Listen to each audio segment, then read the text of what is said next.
चलिए आज हम heating effect of electric current के बारे में चर्चा करेंगे। इसको हिंदी में बोलते हैं विद्युत धारा का ऊष्मीय प्रभाव। विद्युत धारा का ऊष्मीय प्रभाव। देखो ये ऊष्मीय प्रभाव है क्या? Heating effect of electric current. जैसे मान लेते हैं ये कोई प्रतिरोध है, इस प्रतिरोध में अगर हम विद्युत धारा प्रवाहित करते हैं, जैसे मान लीजिए ये एक प्रतिरोध है जिसका प्रतिरोध, ये एक प्रतिरोधक है जिसका प्रतिरोध R है और इसमें हम I विद्युत धारा प्रवाहित कर रहे हैं। तो देखो होता क्या है, इस विद्युत धारा को फ्लो होने में इसके अंदर एक विरोध होता है। इस विद्युत धारा को प्रवाहित करने पे क्या होता है, विद्युत धारा के प्रवाहित करने पे ये एक अवरोध उत्पन्न करता है। तो इस अवरोध के विरुद्ध इसको कार्य करना पड़ता है। तो जैसे मान ले हाथ पे हाथ अगर हम लोग रगड़ते हैं तो यहाँ फ्रिक्शन के कारण, फ्रिक्शनल फोर्स के कारण अपोजिट डायरेक्शन में हमको एक फोर्स लगाना पड़ता है, तब जाके आगे बढ़ता है। इसी फ्रिक्शन फोर्स के कारण ये देखो हाथ पे हाथ रगड़ने से क्या होता है, हाथ गर्म हो जाता है, जो कि फ्रिक्शनल फोर्स के कारण वर्क डन जो है वो हीट के रूप में कन्वर्ट हो जाता है। यहाँ भी विद्युत धारा के प्रवाह का विरोध करता कौन? तार। तो ये विरोध करने के बावजूद भी अगर विद्युत धारा को प्रवाहित होना है तो इस विरोध के अगेंस्ट काम करना पड़ता है, इस अवरोध के विरुद्ध कार्य करना पड़ता है। तो इस प्रतिरोध के विरुद्ध यानी इस अवरोध के विरुद्ध जो कार्य करना पड़ता है वही कार्य ऊष्मा के रूप में परिणत होता है, जिसको हम लोग हीट बोलते हैं। और इसी विद्युतीय ऊर्जा को हीट ऊर्जा में कन्वर्ट होने का जो फेनोमेनन है, इसी को हम लोग हीटिंग इफेक्ट कहते हैं। अच्छा देखो, विद्युत धारा प्रवाहित होने पे कितना ऊष्मा उत्पन्न होगा? तो जितना अवरोध हुआ, अवरोध के विरुद्ध जो हमको एक्स्ट्रा वर्क करना पड़ता है, जो एक्स्ट्रा कार्य करना पड़ता है, उतना ही किस में उत्पन्न होगा? ऊष्मा में कन्वर्ट होगा। तो देखो वर्क कितना करना पड़ेगा? तो एक फार्मूला हम लोग पढ़ते थे, V = W/Q। तो यहाँ से अगर W = हम लोग लिखना चाहें तो V × Q लिख सकते हैं।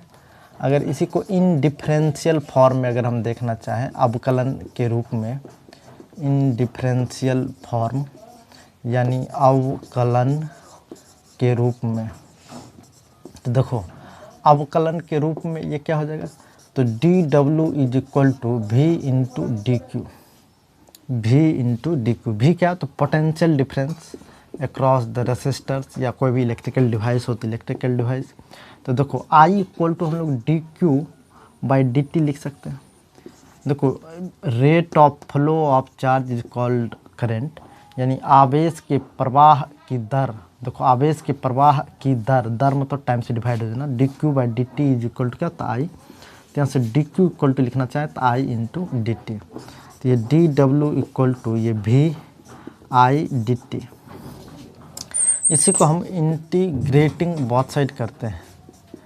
इंटीग्रेटिंग बोथ साइड यानी दोनों ओर समाकलित करने पर, दोनों ओर समाकलित करने पर, तो दोनों ओर समाकलित करोगे तो ये dW का इंटीग्रेशन होगा। ये कितना होगा? V/I/dt। तो dW का इंटीग्रेशन क्या हो जाएगा? V। यहाँ से V और I इंटीग्रेशन से बाहर आ जाएगा, dt का इंटीग्रेशन क्या हो जाएगा? T। अच्छा हम क्या बोले थे, जो वर्क डन होता है, इस अवरोध के विरुद्ध जो हमको वर्क करना पड़ता है, जो कार्य करना पड़ता है, वही कार्य किसके रूप में बदलता है? तो ऊष्मा के रूप में। तो किए गए कार्य ऊष्मा के बराबर होगा। तो W को हम क्या लिखेंगे? H। यही हो जाएगा H = क्या हो जाएगा? V/I/T। देखो जितना किया गया कार्य है वही किसके रूप में कन्वर्ट हो गया? हीट के रूप में कन्वर्ट किया। मतलब work done is equal to the heat generated in the circuit. तो चलो ये H = VIT एक फॉर्म आया। इसी को अगर हम दूसरे फॉर्म में देखना चाहें कि दूसरा क्या रिजल्ट आएगा, तो फिर से हम देखते हैं।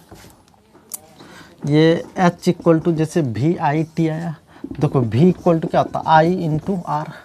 तो हम लोग चाहें तो v को हम लोग पुनः i इंटू आर में कन्वर्ट कर सकते हैं, i इंटू आर, और ये पुनः क्या हो जाएगा i इंटू टी।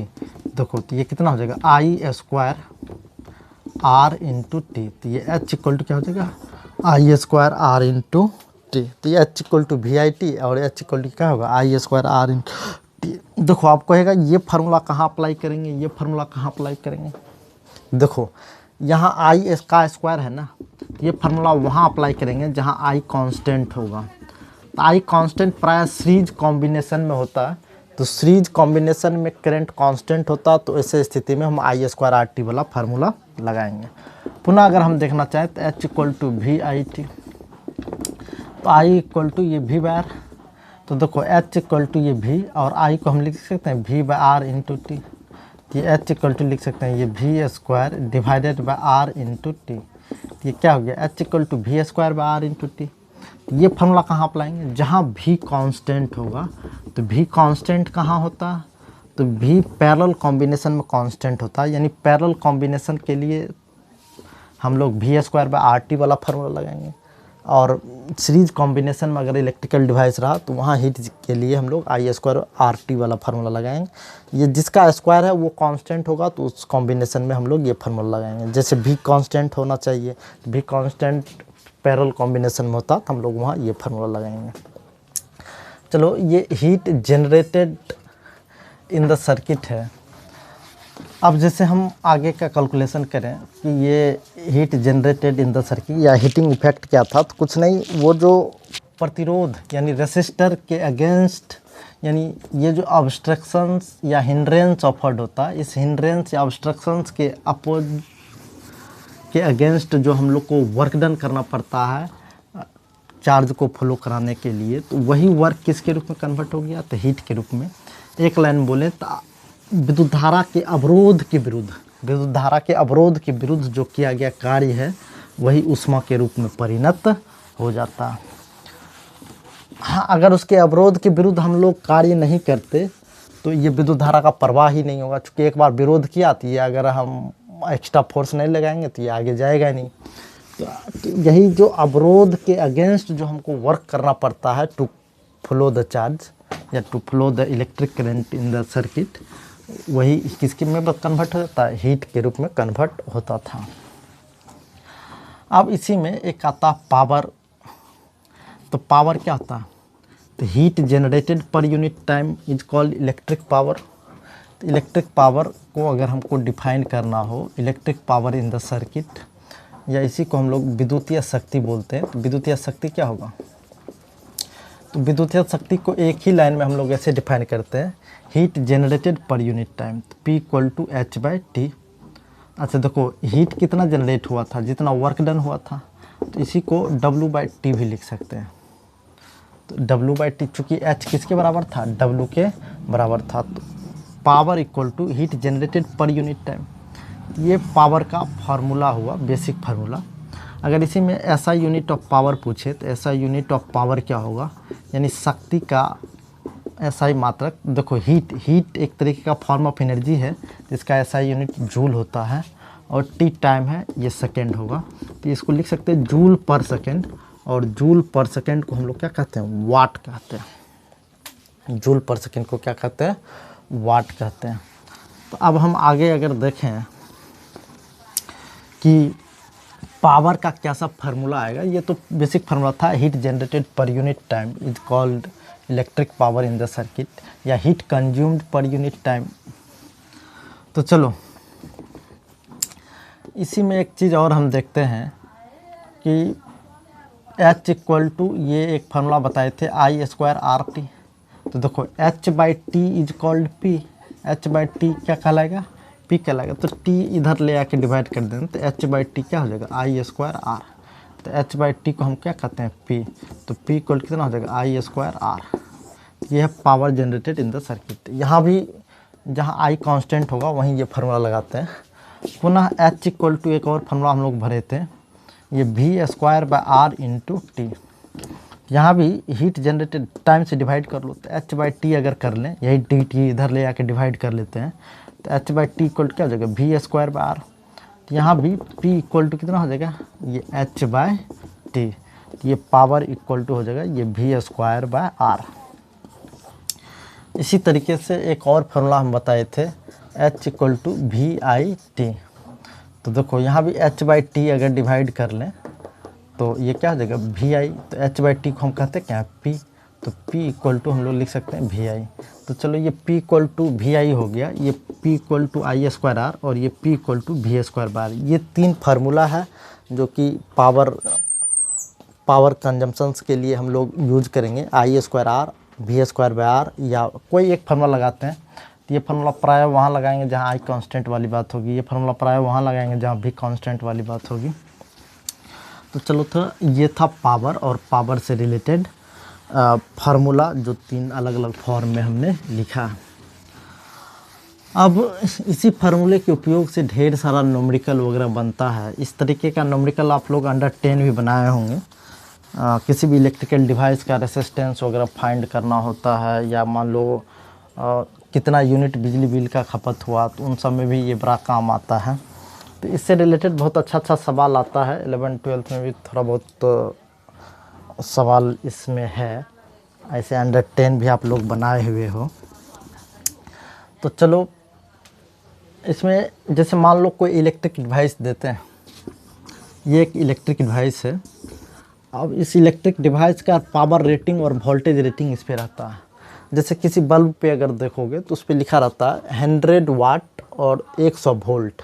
इसका मतलब ये पावर रेटिंग और वोल्टेज रेटिंग। जैसे मान लो आजकल के का जो LED बल्ब आता है उस पर प्राय रहता है 10 वाट या 220 वोल्ट, इस टाइप का।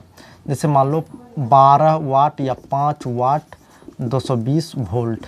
तो ये इस पर पावर रेटिंग और वोल्टेज रेटिंग दिया हुआ, जिसको हम लोग PR यानी पावर रेटिंग और वोल्टेज रेटिंग कुछ इस तरीके से लिखते हैं।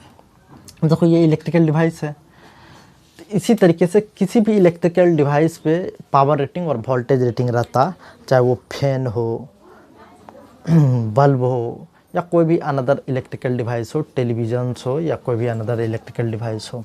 तो अब इसका रेसिस्टेंस अगर फाइंड करना हो, इसका resistance of this electrical device कितना हो, तो कुछ नहीं, एक फार्मूला हम लोग अभी तुरंत पढ़े थे, P इक्वल टू V²/R। तो देखो रेसिस्टेंस ऑफ इलेक्ट्रिकल डिवाइस निकालना हो तो ये V²/P लिख सकते हैं। तो रेसिस्टेंस ऑफ इलेक्ट्रिकल डिवाइस के लिए हम लोग V²/P कर देंगे, या इसी में हम लोग अगर क्लियरली लिखना चाहें तो वोल्टेज रेटिंग का square divided by power rating जैसे कर दें, तो ये रेसिस्टेंस ऑफ इलेक्ट्रिकल डिवाइस आ जाएगा, रेसिस्टेंस ऑफ इलेक्ट्रिकल डिवाइस आ जाएगा। जैसे हम एक बल्ब का रेसिस्टेंस फाइंड करके बता देते हैं। जैसे मान लेते हैं ये एक बल्ब है, इस पर 100 वाट और 220 वोल्ट लिखा है। तो पूछेगा इस इलेक्ट्रिकल डिवाइस का रेसिस्टेंस बताओ, तो कुछ नहीं, देखो यही R इक्वल टू हम लोग V² क्या लगाएंगे, P। सिंपल यही basic formula, P equal to V²/R। यहीं से हमने R को कैलकुलेट करने का कोशिश किया, तो V² क्या हो गया, P। देखो वोल्टेज रेटिंग कितना 220, तो 220 का square divided by power rating कितना, तो 100, तो ये 100। तो देखो ये 220 का स्क्वायर अगर करोगे तो ये 484 आएगा। तो ये 48400 डिवाइडेड बाय 0000, ये 484 ओम आ जाएगा। तो ये इस इलेक्ट्रिकल डिवाइस का मतलब रेसिस्टेंस अगर पूछेगा कितना होगा, तो ये 484 ओम। इसी तरीके से इस इलेक्ट्रिकल डिवाइस का भी रेसिस्टेंस वगैरह निकाला जा सकता है, अगर मान लो पावर रेटिंग और वोल्टेज रेटिंग वगैरह दिया रहे तो इस तरीके से रेसिस्टेंस अगर हम निकाल लिए तो इसमें कितना करंट वगैरह जाएगा, तो करंट निकालना भी बिल्कुल आसान होता है। तो करंट वगैरह भी बिल्कुल आसानी से हम लोग निकालते हैं। कई बार इसी में कितना पावर कंज्यूम हुआ या कितना एनर्जी का आपने कंजम्पशन किया है, एनर्जी कंजम्पशन से रिलेटेड सवाल आता है। जैसे 2 बल्ब, 4 टेलीविज़न, 5 पंखे, इस तरीके से कुछ डिवाइस आप यूज कर रहे हो, प्रत्येक को 8 घंटा या 2 घंटा इसी तरीके से डिवाइड कर रहे हो, बोलेगा 1 महीने का बिजली बिल कितना आएगा बताओ। तो बिजली बिल कितना आएगा, तो इसमें यूनिट के हिसाब से हम लोग इसका बिजली बिल निकालते हैं कि कितने यूनिट हमने कंज्यूम किया। अगर 1 यूनिट का रेट दे दिया 8 रुपया, जितना यूनिट कंज्यूम किए उतना गुना 8 कर लो, तो टोटल खपत निकल जाएगा। देखो हम करते क्या, हम पावर कंजम्पशंस के लिए फार्मूला बताए थे P equal to VI power consumption, या पावर इक्वल टू सिंपल हम लिख दें वर्क डन बाय टाइम, या इसी को heat generated per unit time बताए थे। एक बात बता दें, जितना हीट जनरेट होता है उतना ही तो एनर्जी कंज्यूम होता। देखो हम बता दें, वर्क डन ये हीट जनरेट के बराबर था, जितना रेसिस्टेंस के, जितना अवरोध के विरुद्ध कार्य करना पड़ता था वही कार्य ऊष्मा के रूप में परिणत होता था। अच्छा, ऊष्मा जितना परिणत किया उतना ही तो एनर्जी तू खपत किया, तो जितना तू हीट जनरेट किया मतलब उतना ही एनर्जी खपत किया है इलेक्ट्रिक सर्किट में। तो ये P equal to work done by time, या इसी को H बाय टाइम, क्योंकि वर्क डन जितना हुआ है वही हीट के रूप में जनरेट हुआ है, और ये हीट के रूप में जनरेट हुआ मतलब उतना ही एनर्जी आपने कंज्यूम किया है। क्योंकि एनर्जी कंज्यूम करके तो वर्क डन करते हैं, इसी एनर्जी से वर्क डन होता और वही वर्क डन हीट के रूप में कन्वर्ट होता। तो W work done is equal to the heat, जो कि एनर्जी कंज्यूम के क्या है बराबर है। तो हम लोग इसको सीधा P को हम लोग लिख सकते हैं E बाई टी। तो E इक्वल टू क्या लिख सकते हैं P इंटू टी। अच्छा, ऐसा यूनिट ऑफ एनर्जी अगर देखना चाहें, ऐसा यूनिट ऑफ E मतलब एनर्जी, तो क्या होगा, P पावर है, पावर का यूनिट क्या हो जाएगा वाट। देखो T टाइम है, टाइम का यूनिट सेकेंड। देखो एनर्जी यूनिट, एनर्जी ऑफ मतलब यूनिट ऑफ एनर्जी अगर देखें तो वाट इंटू सेकेंड भी लिखा जा सकता है। लेकिन सिंपल अगर कोई अनदर यूनिट की बात करें तो देखो और क्या क्या यूनिट हो सकता है। चूँकि energy equal to P into T है, एनर्जी इक्वल टू क्या P इंटू टी, तो पावर को हम लोग वाट में तो लिख ही सकते हैं, टाइम को हम लोग मिनट में भी लिख सकते हैं, तो वाट इंटू मिनट भी इसी का यूनिट होगा। या इसी तरीके से वाट इंटू, जैसे मान लो वाट इंटू आवर अगर लिख दे तो ये भी तो एनर्जी का यूनिट होगा। या जैसे मान लो वाट इंटू डे, डे भी तो दिन का यूनिट, समय का यूनिट है, तो वाट इंटू डे भी लिख दे। या वाट इंटू ईयर लिख दे, या वाट इंटू मंथ लिख दे, तो ये सारा यूनिट किसका हो जाएगा, एनर्जी का ही यूनिट होगा। एनर्जी, इलेक्ट्रिक एनर्जी का अगर यूनिट पूछेगा ऐसा यूनिट तो यही वाट इंटू सेकेंड होगा, जिसको हम लोग सिंपल जूल में लिख सकते हैं। या वाट इंटू मिनट आ जाए, वाट इंटू आवर आ जाए, वाट इंटू डे आ जाए, या वाट इंटू ईयर आ जाए, वाट इंटू मंथ आ जाए, तो ये सारा एनर्जी का यूनिट होगा। लेकिन इसमें एक कॉमर्शियल यूनिट होता है जो बार बार हम लोग उपयोग करते हैं, तो वही कॉमर्शियल यूनिट को हम देखना चाहते हैं। कॉमर्शियल यूनिट मतलब व्यावसायिक मात्रक क्या है। तो देखो हम डायरेक्ट लिखते हैं कॉमर्शियल यूनिट ऑफ एनर्जी। ये कितना होगा, पावर का यूनिट यहाँ ना कॉमर्शियल यूनिट में किलो वाट होता है, देखो किलो वाट, और टाइम का यूनिट आवर होता है। टाइम का यूनिट क्या होता है, आवर, तो इसी को लिखते हैं किलो वाट आवर। और किलो वाट आवर को ही 1 यूनिट कहा जाता है। क्या कहा जाता है, 1 यूनिट। देखो इसी को पूरा लिखेंगे तो किलो वाट, देखो पावर को किलो वाट में लिखा जाता है और टाइम को आवर में, तो किलो वाट आवर को ही हमने क्या कहा, 1 यूनिट। इसी को बोर्ड ऑफ ट्रेड यूनिट भी कहा जाता है। इसी कॉमर्शियल यूनिट को board of trade unit, 1 BOT भी लिख सकते हैं, board of trade unit, BOT लिखा होता तो 1 of board of trade unit, या इसी को 1 यूनिट कहते हैं। तो 1 यूनिट इक्वल टू अगर पूछ दिया कितना जूल, तो देखो क्या था, 1 KWH किलो वाट आवर, तो किलो का मतलब 10 पावर 3 वाट, किलो वाट का मतलब 10 पावर 3 वाट, आवर का मतलब 3600 सेकेंड। अगर इसको लिखोगे तो 3.6 into 10 power 6 joule, 3.6 into 10 power 6 joule. अगर कई बार 1 यूनिट का अगर कोई बिजली खपत किया है तो 1 यूनिट का बिजली खपत करने का मतलब 3.6 इंटू 10 पावर 6 जूल का एनर्जी उन्होंने कंज्यूम किया है। तो इसी का 1 यूनिट का रेट आता है 8 रुपये 10 रुपये के हिसाब से आजकल रेट आता है।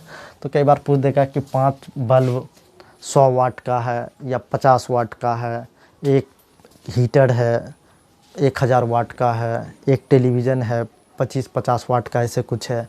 डेली 8 घंटा उपयोग किया जाता है, महीने का 30 दिन। तो बताओ किस तरीके से इसका बिजली बिल आएगा। बिजली बिल का अगर रेट दे दिया तो पहले हम यूनिट में कन्वर्ट कर लेंगे कि कितना यूनिट बिजली खपत हो रही है, और उसके हिसाब से क्या करेंगे हम लोग बिजली बिल के रेट से मल्टीप्लाई कर लेते हैं तो टोटल अमाउंट ऑफ मंथ आ जाता, मतलब एक मंथ में आपका टोटल कितना बिजली बिल आया। जैसे हम एग्जांपल के तौर पे एक सवाल देखते हैं। जैसे मान लेते हैं किसी घर में 5 बल्ब, ठीक, और ये बल्ब 100 वाट का, कितने वाट का, 100 वाट का है, और प्रत्येक बल्ब 8 घंटा उपयोग में आ रहा। कितने घंटे उपयोग में आ रहा? 8 घंटा उपयोग में आ रहा। इसी तरीके से 2 फैन है जो ये भी 100 वाट का है, या इसको हम 50 वाट या 60 वाट का कर देते हैं। चलो ये फैन है जो 60 वाट का है। कितने वाट का? 60 वाट का है, और ये प्रत्येक दिन ये 8 घंटा उपयोग में आता था, और ये मान लो प्रत्येक दिन 4 घंटा उपयोग में आता। तो पूछेगा 30 दिन का 30 डेज का यूनिट बताओ। How much unit is consumed in 30 days. तो मान लो हम सिंपल बोल के ही बोल देते हैं कि 5 बल्ब था 100 वाट का जो 8 घंटे उपयोग होता है डेली, 2 फैन है जो 60 वाट का 4 घंटे डेली उपयोग में आता। तो 30 डेज का, इसी में और भी मान लो हीटर यूज करे, टेलीविज़न यूज करे, फ्रिज यूज करे, तो उसका भी कितना डेली यूज होता है, और कितना डिवाइस है और कितने वाट का है, तो वो सब दे देगा।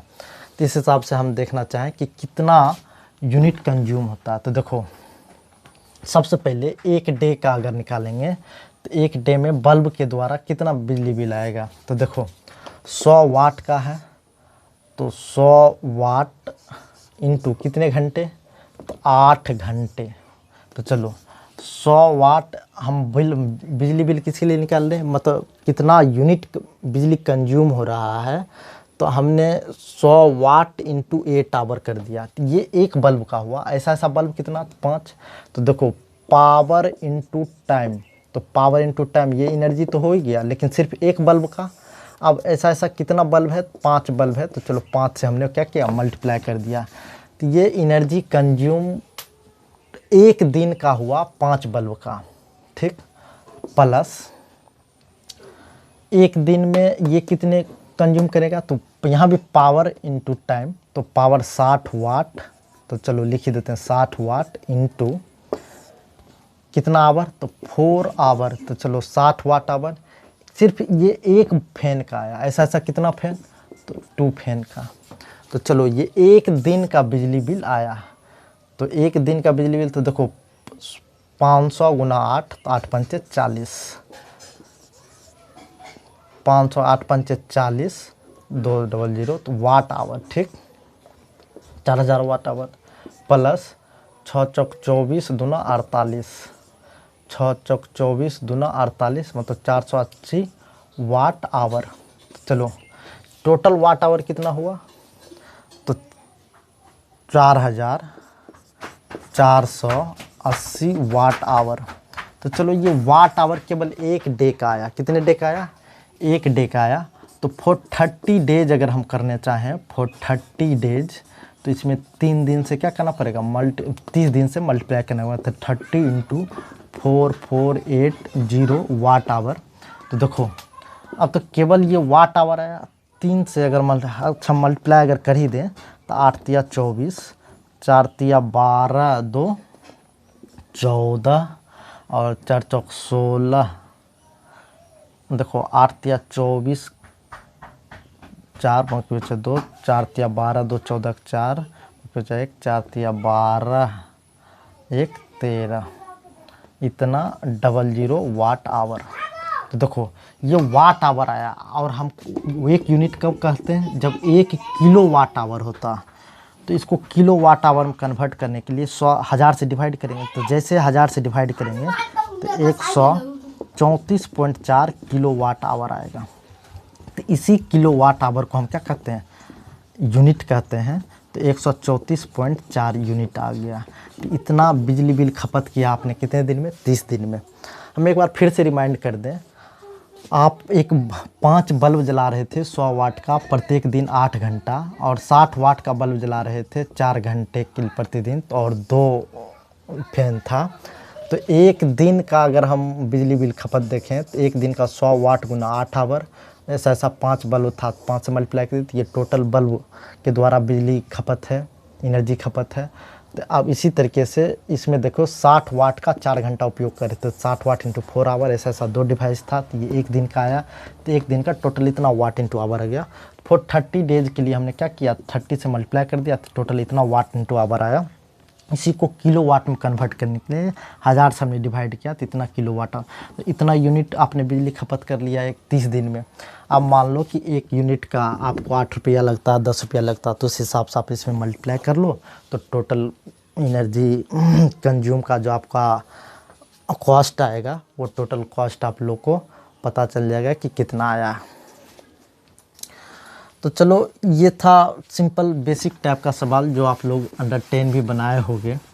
केवल हिंट कर दिए कि इस टाइप का सवाल अगर आएगा तो फिर से तुम लोग बना सकते हो। एमकरिम में इस टाइप का कुछ सवाल मिल जाएगा या कोई भी अदर पब्लिकेशन का बुक होगा ABC वगैरह का, तो उसमें भी कुछ सवाल है इस टाइप का।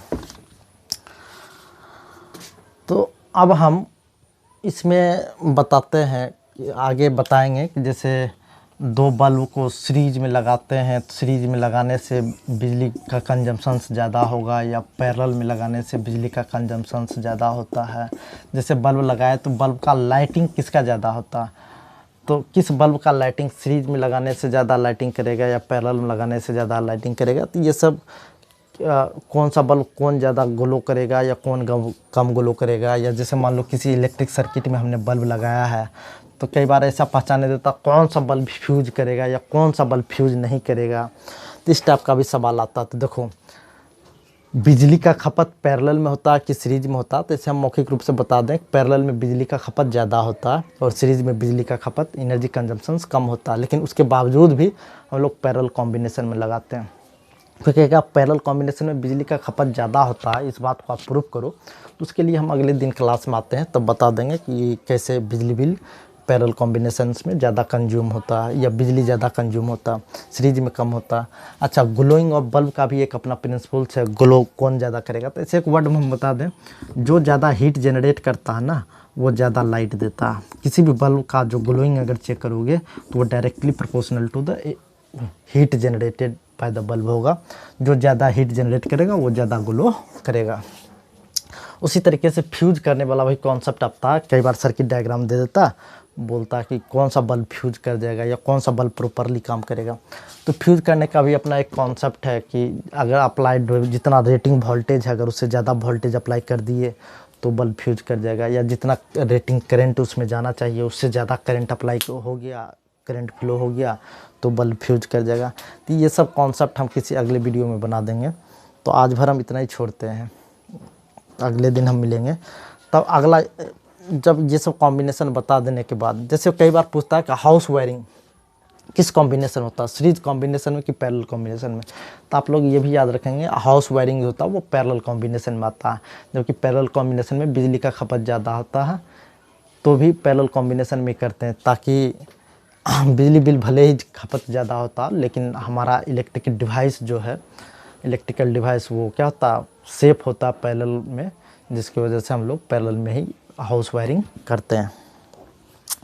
तो इससे रिलेटेड जो कुछ भी सवाल वाल बचा है वो हम या कॉन्सेप्ट बचा हो वो हम अगले वीडियो में बता देंगे। उसके बाद का जो वीडियो आएगा वो किरचॉफ्स लॉ से रिलेटेड आएगा, यानी इलेक्ट्रिक सर्किट में हम एंट्री मारेंगे। और इलेक्ट्रिक सर्किट में किरचॉफ्स लॉ बहुत इंपॉर्टेंट है, उससे रिलेटेड सवाल ववाल भी आता है CBSE बोर्ड में भी और बिहार बोर्ड में भी। सवाल आए ना आए वो किरचॉफ्स लॉ के बिना कहीं भी सर्किट डायग्राम सॉल्व ही नहीं होगा। तो हम अगले दिन मिलते हैं, आज भर इतना ही छोड़ देता हूँ।